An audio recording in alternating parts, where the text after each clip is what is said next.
to Homegrown, the Soccer Yanks home for domestic soccer. I am your host, Dan. With me tonight, as always, the mastermind behind Homegrown, Rescinded Red, my great friend, Jay. How you doing, Dan? I'm good, man. We haven't done this in a couple of weeks. I mean, we do have it is a monthly podcast, but I feel like it's been longer than a month. I don't know why. Maybe because so much has happened since we last got together to do this. Yeah, we missed last month, and I tried. I did one by myself just for the playoffs, but yeah, it's nice to have somebody else to throw ideas back and forth on. You did the previews. You had the previews of the knockout matches and the what was it, 2 versus 3s? Yes, and none of it went the way I expected. So I'm sure this will go exactly the same. All right. I mean, this is the talk of the town, right? Let's just go right into it. Major League Soccer playoffs. We're down to the conference finals. Let's go West Coast first. Seattle, LA. The big boys. I mean, for me, the narratives that I'm seeing from this, it's like do or die for Siggy. Donovan's last hurrah. You know, can Seattle hold back? You know, the Keane, Donovan. You know, that attack that LA has had. I mean, this is what everyone's wanted to see. Seattle, LA, I think is a very good final on the West for everyone.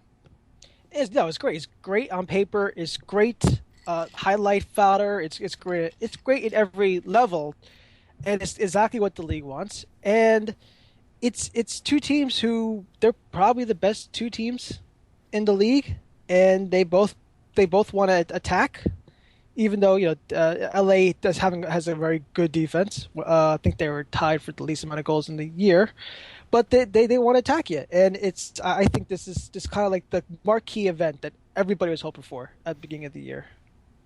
And it's there. It's 1 versus 2, right? Yep. Is that correct? 1 versus 2. 1 versus 2. The shield holders versus the runners up.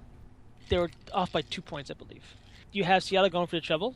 You have, obviously you said before, you have the Galaxy, but Galaxy kind of having a dynasty here with Keane and Donovan. I think that's the one thing we can look at is Batman and Robin. They're going on their, I think what's this point, their 3rd MLS Cup almost? Yeah, I think the 3rd MLS Cup in 4 years together. So, yep. And if they get it, that'll be, will they be first to 5? Yes, they'll be first to 5. And I like a little bit what you talked about with Ziggy. And I think we had this conversation in the last podcast, and I think it's for all of us. I said that if Ziggy didn't win the MLS Cup, he would be done. Obviously, it's very difficult to say you're going to fire a coach after the season he had, but I do think there was a little bit of a luster lost hanging around this season because he wasn't able to beat Donovan and Keane together. If he doesn't win this and beat might be the greatest, I'll say this might be the greatest MLS team of all time. Just looking at the roster up and down, from the back line to the goalkeeper to the front, this might be the greatest MLS team of all time. And to not beat the greatest MLS player in Donovan, that's I don't want to say it's going to hurt. You should be fired because of it, but there is like this little thing like you weren't good enough to beat us when we were the best. Oh, it's almost he's essentially fighting against being that note in the record books. Oh, LA on their way to their 5th cup beat Seattle. Like he's fighting for tooth and nail to not be the side note, in the encyclopedia kind of thing, like the Jeopardy question, Right. Go ahead. Sorry. No, I was going to say also the Clint Dempsey thing too, but that's another a narrative maybe when Dempsey spends a little more time in the league that he couldn't beat Donovan when Donovan was at towards the end of his career. Yeah. Well. But Donovan, he's at the end of his career. He's 32, though. I mean, it's not like he's a 38-year-old Didier Drogba. Oh no, he's still prime. Yeah. I'm sorry, but I was gonna say the goal between Keane and Donovan. I think the second goal they scored together. That that right there shows that this guy can still play it. Who knows? I don't want to throw out numbers like 5 years, but he could still be at the level next year, just physically. Yeah, that's a whole nother topic about this whole retirement thing. But if you had to pinpoint what would be the most important aspect between these two matches, or rather, what is going to be the deciding factor between these two teams? It's going to be health. It's going to be can Ozzie Alonso get healthy, get a full 90 minutes on the field. He's the general in the center. He's the I won't even say he's the extension of Ziggy. He is the guy who breaks down plays, puts out fires, does all the things you have to do. He has the speed of thought. He has the ability in the center of the field that you're going to need when Donovan and Keener are trying to make those killer balls. Because I don't think that the Seattle back line is as anywhere as good as LA's back line. I probably think if you look at it objectively, they're probably the worst out of the 4 back lines, even though Chad Marshall's had a really good year. But he's such an important piece. Him being injured and not knowing what he can give you, that's going to be a problem. Right, actually, to me, so you hit exactly on what I think is the most important thing in this series is Seattle's defense. Because I think the both LA and Seattle's future hinges on Seattle's defense, in the sense that if Seattle can if Chad Marshall can give what he gave earlier in the season when he was healthy, if he's producing that kind of talent, that kind of ability, and they can stifle, I don't think they're ever going to be able to stop Keenan and Donovan. If they could stifle that Galaxy attack and give Seattle a chance on the counter, that to me is where Seattle has. I really do think. I know Seattle won the Shield. I really think that they are the underdogs in this, though. So I think it's their Seattle defense is going to be determine the fate of both these teams.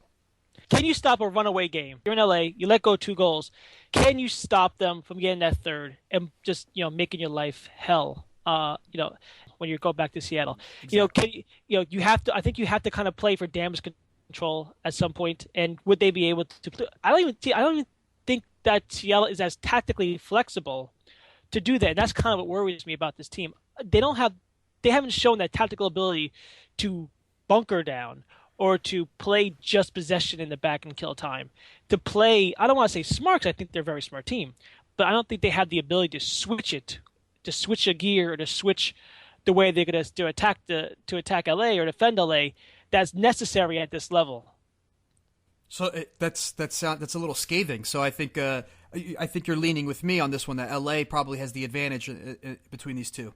Yeah, I would think so. And then the only thing I would sit back and say is that the injury for LA is, will they have a healthy Dan Gargett and will they have a healthy Leonardo? Because AJ De La Garza, who can play center back, can play left back, can play right back. Right back's his worst position of the 3. So essentially you're having your second or third string right back and maybe the guy who should be your first string center back playing on right back. So how is that going to work out? Are they had their 3 starters at back line, but those 3 starters are, one of them's not in the right position, and you're either relying on your third string guy as center back or your third string guy right back. And Seattle is so good on the attack that could be a difference in the game. Exploit the weakness. Exploit the one chink in the armor. Right. Alonso is important. Alonso can put out fires, but if you have somebody where you just really, they don't have another option off the bench, like you can move Brad Evans to holding midfield to play next to, or even in the holding midfield position, or play next to holding midfielder they have to kind of shut it down a little bit more if they want to. But if you're going to your third string or fourth string guy on the bench, that's a glaring weakness, no matter if he's a center back or he's a right back. No, absolutely. You want to do a prediction, or do you want to just leave it at that? Let's just leave it at what we our general thoughts, or do you want to go right specifically? Out there, I'm going to say 5-4 LA aggregates. 5-4 LA aggregate. Okay. Yeah, I think the first game LA is gonna get that third goal, and it's gonna be. I don't know if Seattle wants to play damage control, or wants to kind of go at them, a la Columbus and the Revolution in the last round. That's a good. It's hard. That's right around the area that I would think. I think it might not be as close though. I think it may be more of like a 4-2 or a 5-3. I think there's going to be maybe more than 1 goal difference. I think it's not going to be as tight as that. For LA. Okay, let's move to the East. The New York Red Bulls in an Eastern Conference final, I'm shocked. Shocked for a lot of reasons. Playing against New England Revolution, who has had a bit of an up and down season as far as consistency, but has finished the season strong with the addition of Jermaine Jones. Looks like reinvigorated that team. Really became a rock in that midfield, and giving Lee Nguyen the freedom to just rip teams apart. Yeah, I mean, Lee Nguyen played really well even when they had that 5-game loss, but he doesn't defend, and No. I think they were getting exploited during those when they were losing. They were getting exploited because people were just saying, "Okay, well, if you're going to attack all day, we're gonna find that space in the middle of the field." And Jermaine Jones, he's just a maniac out there, and I mean that in a good way, where he's willing to run up and down the field and fill space and fill gaps that he kind of like Alonso, but obviously not in the same defensive mind as sturdiness as Alonso. He can fill the hole just for his athleticism and his speed. Wynn doesn't have. He's going to have the freedom anyway. I think you have to give Lee Nguyen the freedom, but I think it gives him the cover. Putting Jones out there and now exactly covering up the area left behind by Wynn. I mean, I think this series is going to be determined by the midfield shape of the New York Red Bulls. I think if the Red Bulls hold good form and good shape, I think they will have a solid chance of popping a ton of goals in on the counter. If they get caught in possession, that's where they always seem to falter. Is they get a little sloppy. The defensive line shape gets out of whack. The midfield gets out of whack. They're too far forward, and then boom, there goes a goal. You know, Against DC. Yes. Their shape, their back, they were holding possession, but the backline shape was really poor. They really had a lot of opening for DC to counter, and they didn't counter. And they eventually fixed it in the second half, but it was definitely something that needed to be watched because they're not going to get the opportunity against the Revolution to allow such a poor shape and defensive posture. Right. I mean, you know, we are both New York Red Bull fans, and we will both be at the game on Sunday. Is this New York Red Bull team, is this finally the real deal, or is it just a matter of they finally got their – it's always been the real deal. It's just that they've never been able to not screw up. I think it's just they've never been able to not screw up.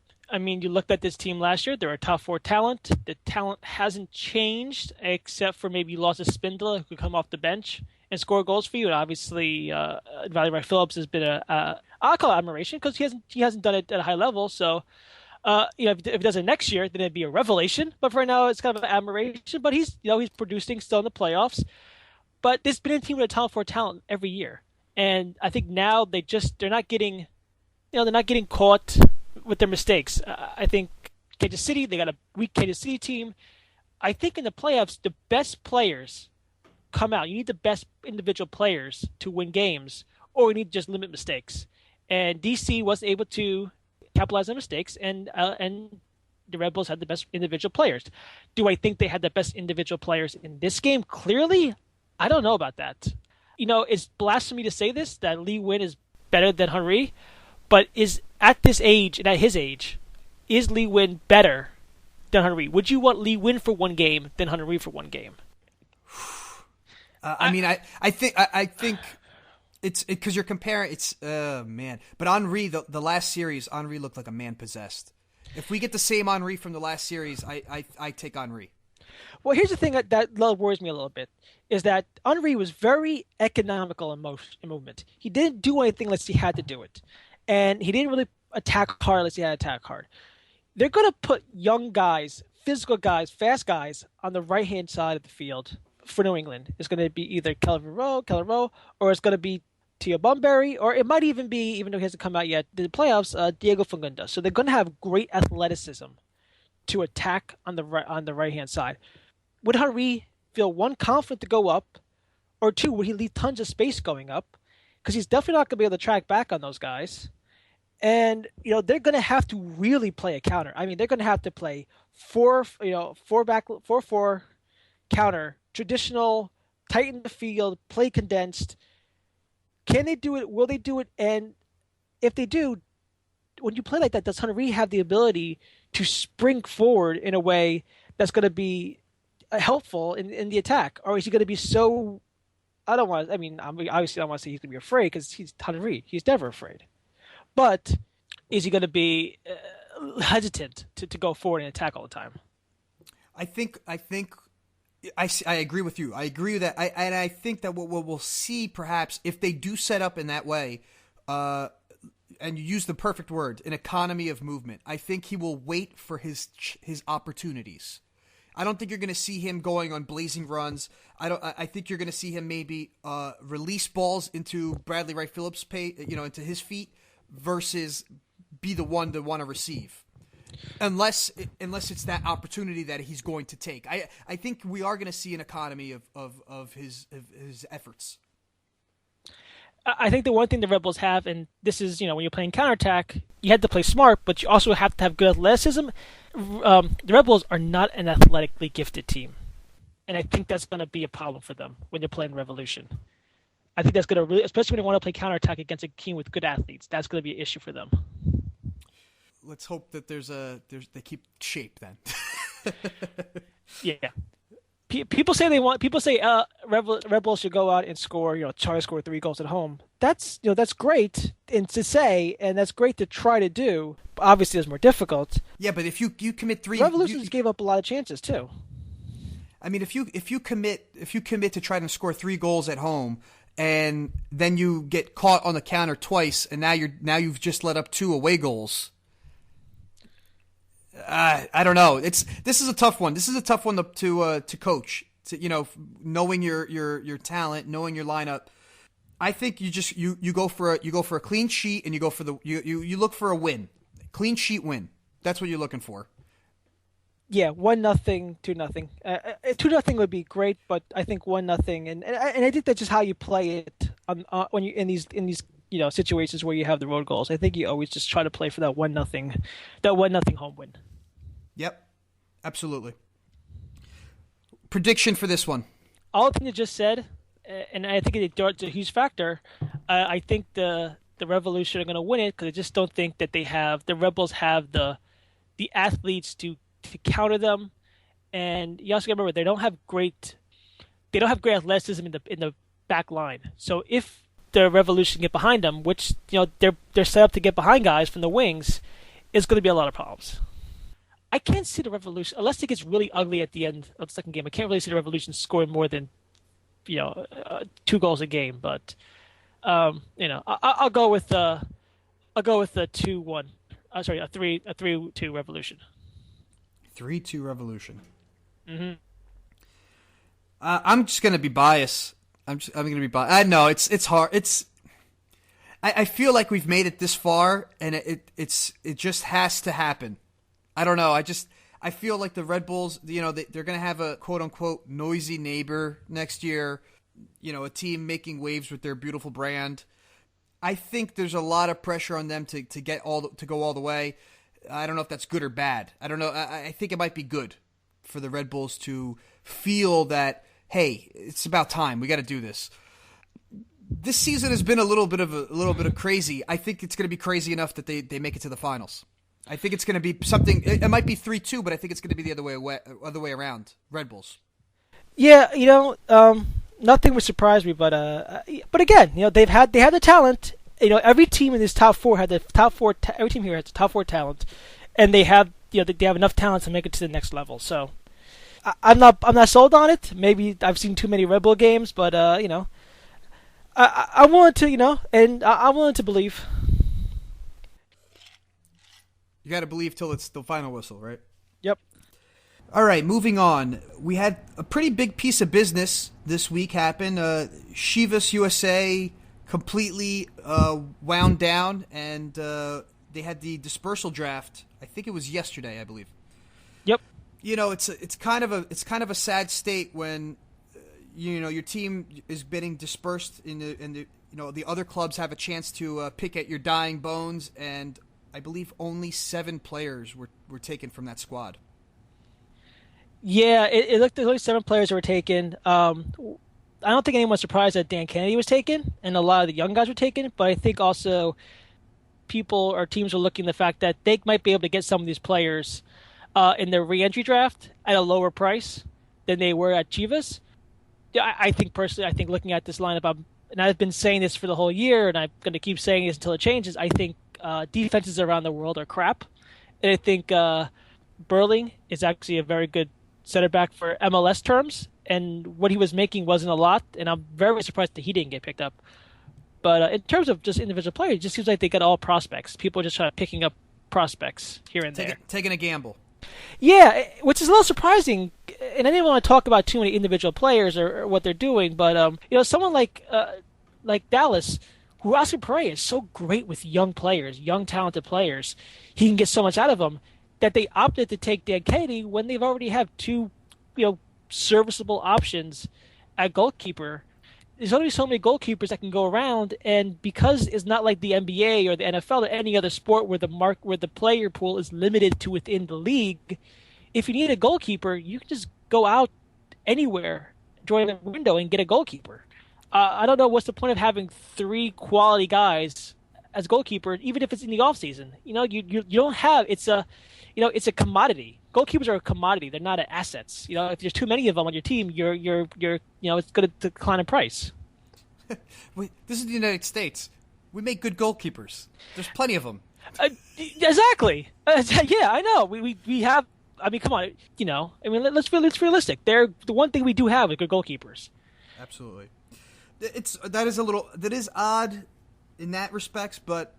I don't think anybody was too surprised. I couldn't name too many players on Chivas USA without really, really scratching my head. So, with Chivas USA coming out of the league, and next year we have Orlando and NYCFC joining, there is the talk that originally the talk was we're going to water down the talent because we're going to add two teams. They're gonna pull players from other clubs. They're going to have to go find more talent that we already have a tough time filling squads. And does Chivas USA balance out this watering down effect? There's now going to be guys who I know Chivas obviously didn't play well. They're a really poor team, but they had good moments, and they do have I'll say serviceable league average players in certain positions. And if you're getting them for a lesser price, even with the salary cap going up, it's going to just kind of raise the floor, kind of weed out some of the guys who are just kind of hanging on and not really making a difference. And again, it's a huge global market. And the only thing that's stopping MLS for depth-wise is not being able to scout guys in South America, in Central America, and not just always going to Europe and paying extra money, but getting guys who are not paying the European premium. That's a fault of scouting. That's not a fault of the American players, and it's not a watering. And I think the watering down process is kind of overblown, especially when you have Orlando City, who already has a system and a team and a youth academy that they know what quality. They know what a quality team is. They know what an MLS quality player is, and they can already sit there and go, okay, well, we have a quarter of our team is MLS quality. It's not going to be as watered down as everyone thinks. And I would even say this year is probably the best talent year-wise in the MLS. I think next year could be just as good if there's a large salary cap increase. Which we might see from the CBA this summer. Right. They're negotiating. We don't know if it's going to be tied to revenue, which I hope it does, because I think that's the most I don't want to use the word fair for the players, but that's probably the most makes the most economic sense for the players to fight for is as revenue-based salary cap. And if that's the case, then I did the story last year. With the figures we have, the MLS players only made 20% of revenue. That's embarrassingly low. The rest of the world, the rest of the professional leagues in the United States all make the least amount is 48%. I think the NBA makes 48% right now. That's the worst. And you're making less than half of that. So there's a lot more room to develop it and grow it and get players into the league. Absolutely. We touched on expansion. There was another little bit of news this week. New York City FC unveiled their new kit, which really just looks like an Adidas version of Manchester City's kit. Yeah, and I actually thought that, David Villa. I'm like, David Villa signed another short-term contract with Manchester City. I literally thought that. I didn't know, and then I saw the Adidas stripes, and I realized it. Now, obviously, the jerseys aren't a big deal, and the perception is an issue here, But I think for me, the biggest thing is looking at this from a business sense, from a marketing sense. There's not a whole lot of opportunities for NYFC to communicate to the public. They haven't been out there. It's not the NBA or the NFL where they're constantly on TV and they're constantly talking about things. They're very sparse opportunities to speak to the public. This is one of those opportunities, and this is what you said. And I think that's the issue. Not that this could be, they could have two other great jerseys that look like the Mets and the Knicks go with the New York colors, which I kind of wanted to see. But this is what you spoke. This is what you said. Because they've been pushing the real New York team, the real the real New York team. Like that's I've only heard that so many times, right? This is our city, so on and so forth. Haven't played haven't even kicked the ball once yet. So I was thinking, all right, if you're gonna pay homage to the city and you're gonna talk about being the city's team, if you're gonna do anything, there's got to be more orange in there. There's like a little trim of orange around the badge. What about the Yankees? The Yankees don't have a say in this. It's all Manchester City. I'm just saying it's all a bit too brand. And there's another piece too.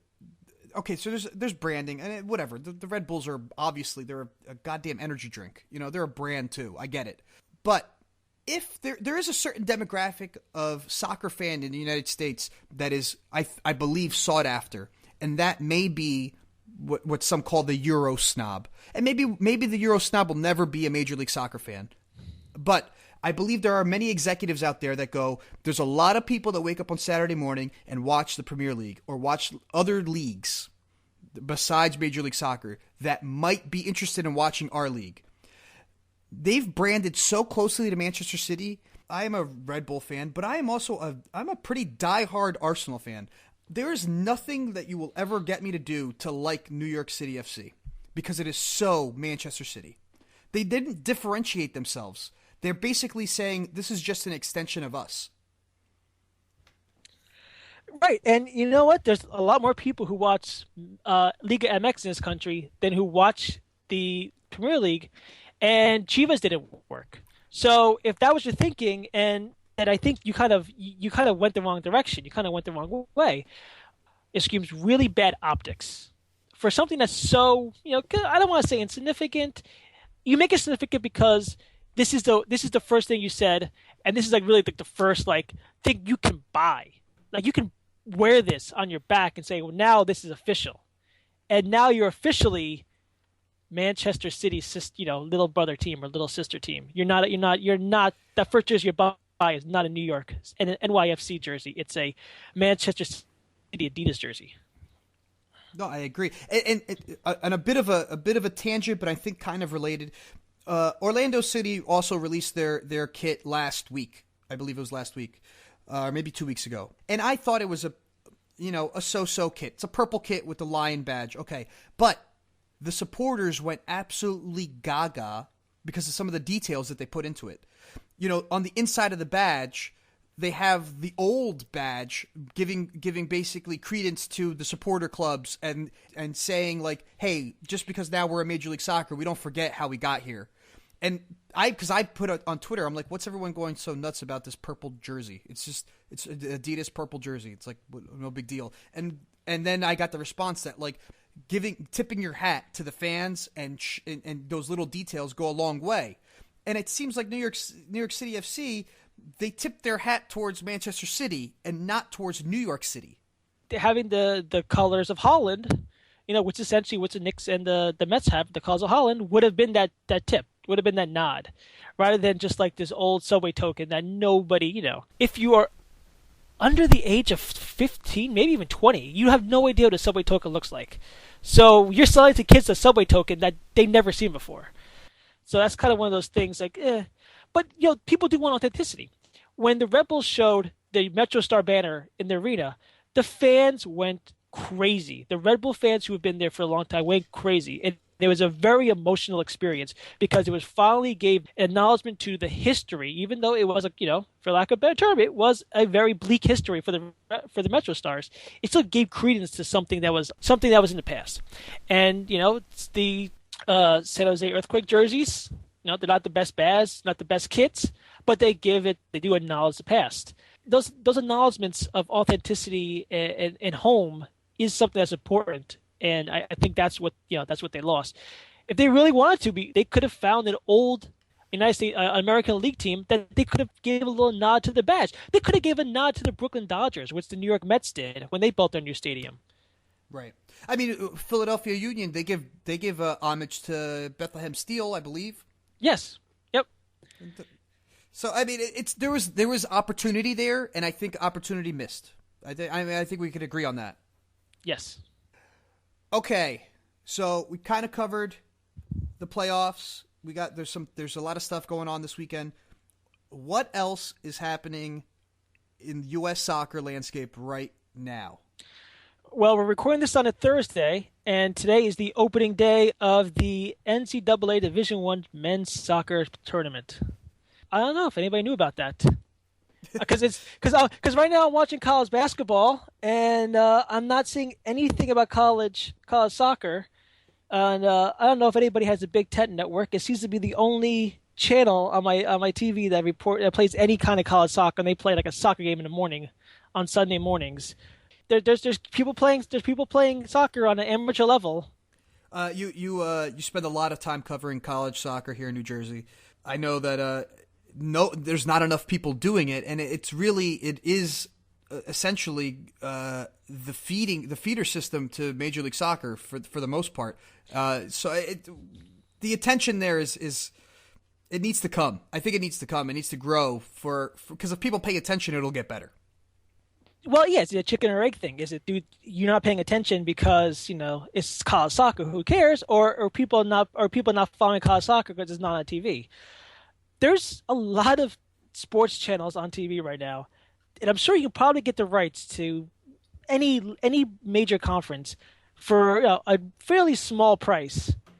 And again, it's not there. It's not that it's not there, like MLS is not getting the ratings. It's not there at all. It's just not on TV, period. If I get, 2 games on actual TV I'm not looking for a stream online a week, that's a significant amount of games. I mean, ESPNU doesn't cover games that often. It's all Big Ten network. And I don't even think it's the SEC network is covering, because there's no SEC actual conference, SEC soccer league. Yep. No, I think on ESPN or one of the ESPNs, maybe I think you get to see a little bit of the tournament towards the end. That's about it. Yeah, they had the College Cup, the Final Four there. Okay, and that's it.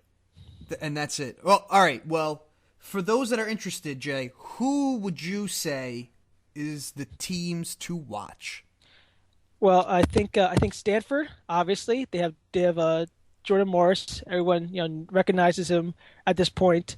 They were a solid team. I think the Pac-12 is probably the best conference, even though I'm an East Coast guy and I don't get to watch as many games as I'd like to from the West Coast, again, because we don't get them as frequently. Just top to bottom, they're probably one of the better conferences out there.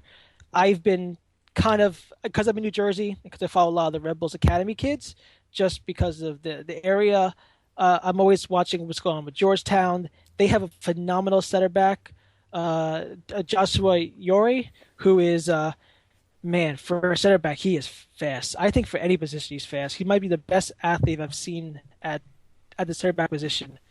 I don't think he's going to translate to a center back. He's a sophomore. I think if he wants to go into the MLS next year, I think he can, and I think he can be a top 5 pick. Probably as a midfielder, not as a center back. He's a little short, a little thin, but I love his talent. Leo Stoles from UCLA, who, if you read the MLS preview, Leo Stoles was nowhere in that preview. He doesn't have any MLS connections. He's a German kid. He's a senior who plays at UCLA. Good striker. Doesn't have phenomenal numbers this year, but quality player. Brandon Allen from Georgetown, I think is a good player. I think they see him as I thought he was Blas Perez-esque. You had a different opinion about him when you saw him in person. Who did you compare him to? He reminded me of Giuseppe Rossi. Giuseppe Rossi. Okay. He kind of reminded. I mean, I don't know if I have a very famous story of playing pickup soccer with Giuseppe Rossi. So I met him in Clifton. I met him in Clifton a few years ago. I didn't play pickup with him. He was playing in a different game, but I saw him play. No, he's bigger. He's a little bit bigger framed than Giuseppe Rossi, but his play style reminded me a lot of his. I think I mean the game that I did happen to watch, Seton Hall did an excellent job of shutting him down, though. Yeah, and it did actually does shutting down service too, and I think that's going to be something that Georgetown. That's what hesitates me from making them think that they're going to go far, is because in college, playoff college soccer is it's a very slow grinding game. Teams are playing for results. Most college soccer, when you watch it, teams are kind of playing at their own game. You know, they're playing the course. They're not trying to beat the other team with tactics in the beginning of the game. Maybe towards the end they'll switch the tactics because they do have the substitution. But during the games, they really go out. They try to play their own game, regardless of who they're playing. Whether you're a small team playing a big team, or two behemoths playing each other, they kind of go for it. But in the playoffs, teams play for results, and it could be a lot of bunkering in and trying to nick a couple of goals. So that's why I think Georgetown has a great opportunity. But I did see Maryland live the last game of the season for Rutgers, and they let go a couple of cheap goals or easy goals to Rutgers. But when they wanted to clamp down, they had a 30-minute period where they completely shut down Rutgers, where Rutgers couldn't even get a ball in the box. It was really impressive. It really makes me think that if that team could score, I think Maryland has obviously another opportunity to get to the Final Four. Just a quick question: is it a single elimination knockout? Yes. How is it determined home and away, or is it played in regions? So it's played in regions. So what it is it's not 60. It's not 64 team. It's 48 teams. So there's a playing game. So the automatic bid plays one of the non-seeded teams, and typically the non-seeded teams are like the mid-level big conference teams, as it was this year. I think the Big East, the Big Ten, and the Pac-12 had 15 teams. I could be wrong, but they had 15 teams, and maybe the ACC would have made 20 teams combined of all the teams that made it into the tournament. So those non-seeded teams play the first game, and then once whoever wins that game goes on to play the seeded team, and then the seeded teams go on to, I guess the Sweet 16, to use basketball terminology, then the Elite Eight, and then on to the College Cup Final Four. Today is the playing games, so it's the only Thursday games. The rest of the games are going to be on every Saturday or Sunday for the rest of the time, just one game a week, rather than having these 2 games in a week, which is another reason why people complain about the substitution policy in college soccer. But when you're playing 2 games, could be 190 minutes over 4 days or 3 days. It's you need substitutions. Absolutely. All right, so if you're interested, go find the stream, go find the matches. They're out there, and you might be seeing some MLS superstars in the making. Yeah, people say, and college players will not be around for next World Cup. Well, Zusi, Gonzalez, Dempsey, but they're still quality players, and they're still all-star players. College will be changing in the next couple of years. I think they're really more gearing towards a pro game, which is a good thing. So I think that will capture the audience's attention more often if it's geared towards pros. But it's still, it's still good quality soccer played in a lot of areas, and there's still a lot of talent out there that you can see and you can watch, you can recognize. I mean, right now I'm looking at the scores, and as of right now, what time are we at? 8:00 Eastern time. Yep, 8:15. 8:15 Eastern time. The 6, 9, and 4 Hardwick Hawks are playing Penn State, and they're beating them 1-0. And Penn State's a 12-win team from the Big Ten. That's awesome. So some excitement there. All right, let's look to wrap this up. We always close out with our rapid fire questions. Do you got a name for them? Oh, you know what? Let's go with in honor of Hardwick right now beating Penn State. Let's go with Hardwick. Oh, right. The Hardwick 3.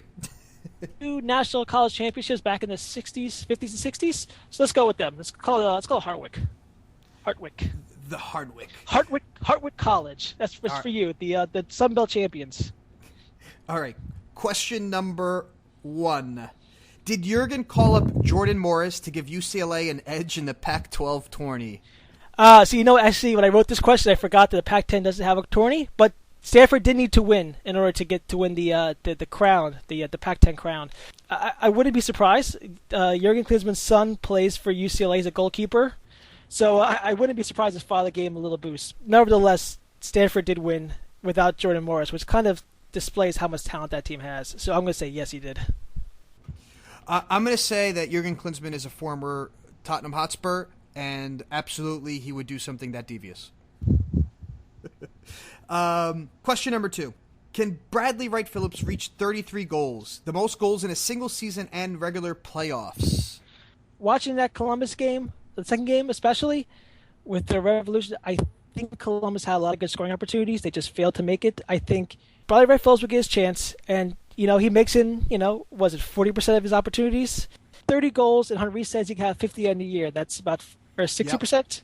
Yep. Yeah. So he makes 60% of his chances in. So okay, that's what it is. He'll get 10 more chances and finish it off at 33 in the next 2 games. I think it's possible. I think it's it all depends. It all depends. He could do it. I think he could do it. Yes, if he goes to the finals, I think he does it. Oh, so you had the caveat he has to play 1 extra game, so he's going to average a goal a game? I think so. Okay. I think if he makes it to the finals, for sure he does it. Oh, go ahead. If they want to win, he has to. There's no question about that. There we go. There we go. If they want to win it, he's got to do it.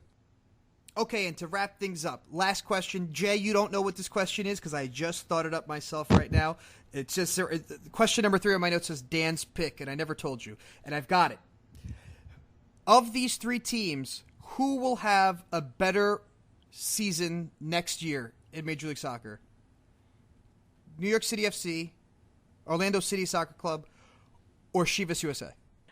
So we're saying if maybe one Chivas player wins an award, like maybe Dan Kennedy was goalkeeper of the year, that would count more than maybe saying Orlando City make the playoffs. Yeah. I guess I figured that they're the remnants of Chivas USA.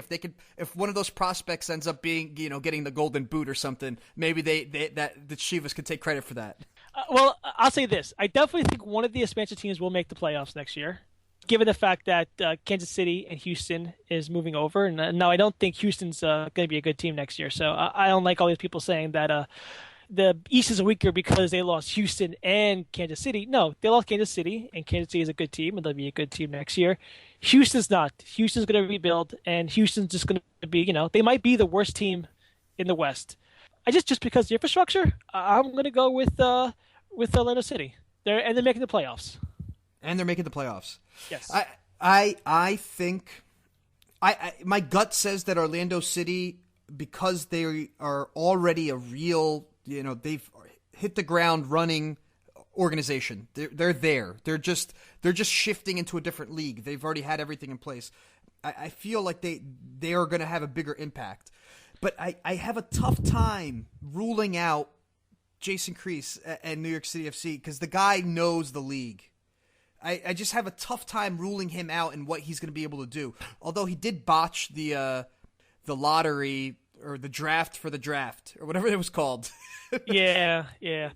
When you are a spreadsheet team with in a past league, so Portland, Seattle, and even Montreal, you do have an opportunity to be more successful quickly than in recent years than if you come out of nowhere, like Vancouver or Philadelphia, who, Philadelphia came out of nowhere. They started from scratch, and they haven't made a playoffs in 5 years. So there is statistics saying that it is much more difficult when you go from scratch.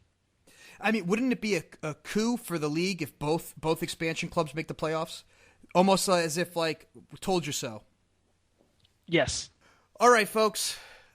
I think we're done. What do you think, Jay? You got anything else? No, I'm good. Hopefully we can get this together next month. Maybe even do a small preview podcast for the finals.